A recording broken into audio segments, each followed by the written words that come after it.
A Day in My Life as a Dialysis Patient. Panibagong araw, panibagong ganap na naman sa buhay natin. Tara, samahan niyo pala ako. Hapon na pala nang makalabas ako ng bahay. Tinatamad kasi ang mima niyong lumabas. Nagutom kasi ako. Eto, pumunta muna akong tindahan. Bibili kasi ako ng makakain ko. Pansit Canton na lang pala ang naisipan kong bilhin. Ito lang kasi yung madaling lutuin eh. Pagkatapos ko palang bilhin ito, naluto na pala. Kaya it's kain time. Dito ko pala ito niluto sa bahay ng auntie ko. Ay, hindi pala ako nagluto, kundi yung pinsan ko. Minsan lang naman akong kumain nito, kaya okay lang. Eto, yung maliit na chikiting namin sa bahay ay gusto ring kumain. Pero sabi ko nga sa kanya, bawal siya kasi baby pa siya. Makikita mo talaga sa mga mata niya na gustong gusto niya. Eto, inaagawan nga ako. Pagkatapos ko palang kumain, eto, naglaro na lang pala kami. Wala talaga ako masyadong ganap sa bahay. Dito lang talaga ako parati pumupunta. Nang maggagabi na, ay naisipan ko na palang umuwi. Ganda ng mga Christmas lights nila dito.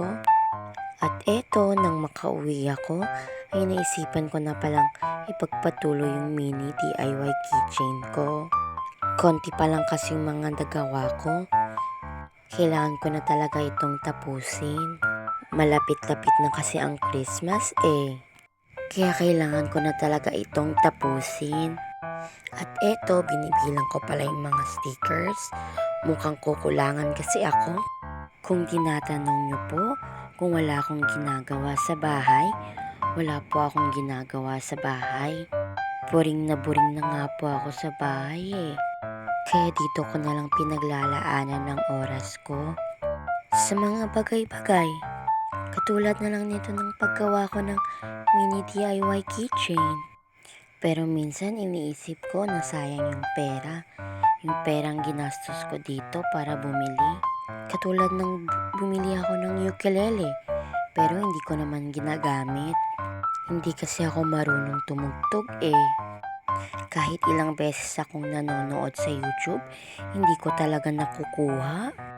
Ewan ko ba, pagdating sa instrument ay napaka-slow ko. Pero gustong gusto ko talagang matutong mag-ukulele.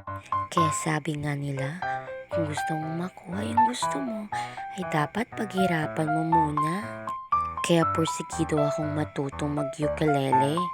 Aside sa paggawa ko ng DIY keychain, ay nag-aaral din akong matutong mag-ukulele. Yun lang talaga yung ginagawa ko sa bahay. Naghahanap ng pampalipas oras. Minsan nga, inaantay ko na lang na maggagabi. At kung tatanungin nyo kung natutulog ba ako sa hapon, hindi po kasi ako makatulog. Kaya ang ginagawa ko, pumupunta na lang ako sa kapitbahay, nangangapit bahay, kumbaga. At eto, malapit-lapit na pala akong matapos.